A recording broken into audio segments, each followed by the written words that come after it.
सोचिए स्थिति ये आ चुकी है इंडी गठबंधन की, लालू प्रसाद यादव की, कि इतना निजी हमला कर रहे हैं वो। अंदाजा आप लगाइए, प्रधानमंत्री जैसे पद पर बैठे शख्स को वो क्या कुछ कह रहे हैं, लेकिन प्रधानमंत्री ने अपने अंदाज में वो जवाब दिया है, जिसके बाद इंडी गठबंधन धराशाही हो गया। सुनिए प्रधानमंत्री ने कैसे पलटवार किया। मेरा पल पल सिर्फ और सिर्फ आपके लिए होंगे। मेरा कोई निजी सपना नहीं होगा, आपके सपने, यही मेरा संकल्प होगा। और जिंदगी खपा दूंगा तो आपके सपनों को पूरा करने के लिए, आपके बच्चों के भविष्य को उज्जवल बनाने के लिए। और इसलिए देश के कोटि कोटि लोग मुझे अपना मानते हैं। और इसलिए मैं कहता हूं, 140 करोड़ देशवासी, यही मेरा परिवार है। जिसका कोई नहीं है वो भी मोदी के हैं और मोदी उनका है। मेरा भारत, मेरा परिवार। तो सुना आपने, विपक्ष को प्रधानमंत्री ने बता दिया कि परिवार और परिवारवाद में अंतर क्या होता है। एक लाइन में प्रधानमंत्री ने बता दिया कि उनके लिए परिवार के मायने क्या, और पूरा हिंदुस्तान, पूरा देश, 140 करोड़ हिंदुस्तानियों का ये देश उनका परिवार है। जिसके बाद अब पूरा देश क्या कुछ कह रहा है, पूरा देश इस पूरी की पूरी बातों पर क्या जवाब दे रहा है, वो भी सुनिए जरा। मैं अपने आप को नहीं, पूरे भारत को ही मोदी जी का परिवार मानता हूं। परिवार के मुखिया के रूप में वो मेरे साथ खड़े हैं, तो पूरे भारत के एक एक व्यक्ति के लिए वो लगातार काम कर रहे हैं। इसलिए ये कहना गलत है कि पीएम मोदी का कोई परिवार नहीं है। 130 करोड़ जनता पीएम मोदी का परिवार है। हमारे प्रधानमंत्री के लिए पूरा देश ही उनका परिवार है। हमारे ऐसा प्रधानमंत्री उस उत्तर प्रदेश में क्या किसी देश में ही नहीं है। पूरे देश को अपना परिवार मानते हैं और इसके लिए उन्होंने अपने जीवन को त्याग किया है।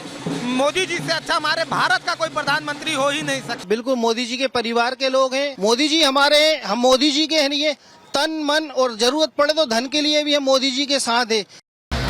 तो चलिए सर, अब मैं आज आपको बताती हूँ अपने देश में ये परिवारवाद की जो राजनीति है वो कैसे आगे बढ़ती है। कौन कौन से वो परिवार हैं जिनका एक ही मकसद था कि अपने परिवार के जो बच्चे हैं उनको राजनीति में ले आओ। तो फिर कार्यकर्ताओं का क्या मतलब हो जाता है। पहला परिवार आप देख रहे हैं ना, ये गांधी परिवार है। सोनिया गांधी के 2 बच्चे, राहुल गांधी और प्रियंका गांधी, दोनों कैसे चुनावी क्षेत्र में हैं। और अगर ये है तो आप सोचिए क्या बाकी लोगों को वो स्कोप और वो संभावनाएं रह जाती हैं। अब बहुत सारे लोग बोल रहे होंगे कि मल्लिकार्जुन खड़गे तो अध्यक्ष हैं, वो अलग बात है, लेकिन पूरी राजनीति कहाँ कांग्रेस की ठहरती नजर आती है, गांधी परिवार के इर्द गिर्द। क्या इसके अलग आपने कभी कुछ सोचा है? नहीं। अब आप चलिए आगे बढ़ लेते हैं, बात करते हैं लालू प्रसाद, बात करते हैं हम मुलायम सिंह यादव की। मुलायम सिंह यादव के बेटे हैं अखिलेश यादव। अखिलेश यादव के अलावा इन्होंने किसी का नाम आगे नहीं किया अध्यक्ष पद के लिए और अपने राजनीति को आगे बढ़ाने के लिए। चलिए जरा 2 कदम और आगे बढ़ जाते हैं, बात कर लेते हैं बिहार की, क्योंकि लालू प्रसाद यादव जिनको परिवारवाद बहुत पसंद है, उन्होंने बयान भी दिया था कि भाई वो परिवार की बात क्यों करते हैं, वो भूल गए थे वो निजी हमले हैं। बेहद आपत्तिजनक बयान उन्होंने दिया था।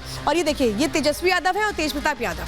अब इन्होंने हालांकि अपनी बेटी रोहिणी आचार्य को भी उतार दिया है। तो यानी परिवारवाद की जो राजनीति है वो कैसे देश में फल फूल रही है ये आपको बता रही हूँ। लेकिन इसमें कई और नाम आगे हैं। याद है आपको शरद पवार, जिन्होंने पूरी कोशिश की है कि जो उनकी बेटी है सुप्रिया सुले वो राजनीति में आगे आ जाए, उनका पूरा जो कार्यभार है वो संभाल ले, और किसी के बारे में उन्होंने नहीं सोचा। आप सोचिए एमके स्टालिन और इनके बेटे हैं उदयनिधि स्टालिन, इन्होंने भी अपने बेटे को ही आगे बढ़ा करके राजनीति करने की कोशिश की। और इन्हीं लोगों को जवाब दिया गया है प्रधानमंत्री नरेंद्र मोदी की ओर से, जिन्होंने प्रधानमंत्री पर निजी हमले किए परिवार को लेकर।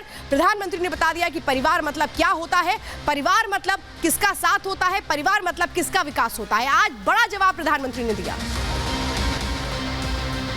तो मैं भी मोदी का परिवार अब इस वक्त टॉप ट्रेंडिंग में आप देख रहे हैं। कैसे आज जब प्रधानमंत्री नरेंद्र मोदी ने ये कहा तो उसके बाद प्रधानमंत्री की पूरी कैबिनेट ने ही अपना बायो बदल दिया। ये आप देख रहे हैं, चाहे योगी आदित्यनाथ हो उत्तर प्रदेश के मुख्यमंत्री, उन्होंने लिखा मोदी का परिवार, चाहे बीजेपी के अध्यक्ष हो उन्होंने लिखा मोदी का परिवार।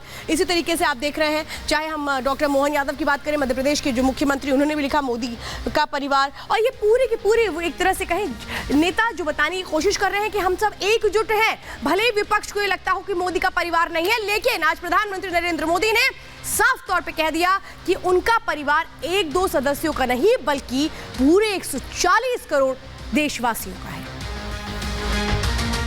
तो सिर्फ और सिर्फ जो राजनीति है वो परिवारवाद तक सीमित नहीं होती है। निजी हमलों की एक और कड़ी सामने आई लालू प्रसाद यादव की ओर से प्रधानमंत्री नरेंद्र मोदी को लेकर के, जिसमें वो असली और नकली हिंदू को लेकर के उतर आए। हिंदुत्व की राजनीति क्यों की जा रही है इसके मायने समझाएंगे, लेकिन इस पर कैसे सियासत गरमा रही है सबसे पहले वो देखिए।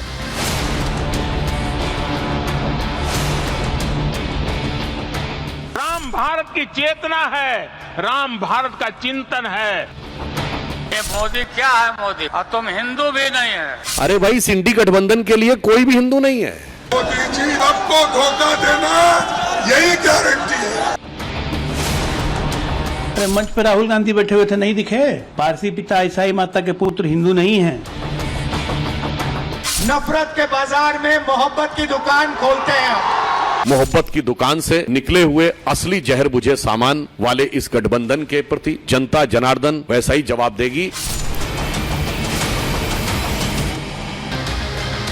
तो ये तो आपने सुना, लेकिन अब मैं आपको बताती हूँ अंदर की खबर कि जो विपक्ष है वो हिंदुत्व कार्ड क्यों खेल रहा है। वो विपक्ष जो इस तरीके की राजनीति तो करता नहीं था, लालू प्रसाद यादव तो कभी भी इस तरह की राजनीति नहीं करते आए, उनके लिए तो सिर्फ एमवाई फैक्टर ही इंपॉर्टेंट था। लेकिन अब ये क्यों हो रहा है ये आप समझिए।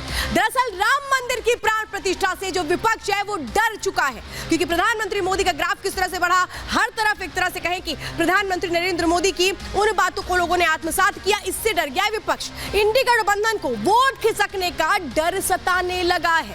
बिहार के हिंदुओं में राम लहर दिख रही है, जिसके बाद लालू प्रसाद यादव को लग रहा है कि शायद ये वोट बैंक तो मुझे कभी मिलेगा ही नहीं, इसलिए हिंदुत्व का कार्ड अपना लो, निजी हमले कर दो प्रधानमंत्री पर। लालू की हिंदू वोटर्स को साधने की पूरी कोशिश है, लेकिन क्या इस तरह के बयानों से हिंदू वोटर्स सद पाएंगे? सवाल तो ये भी है।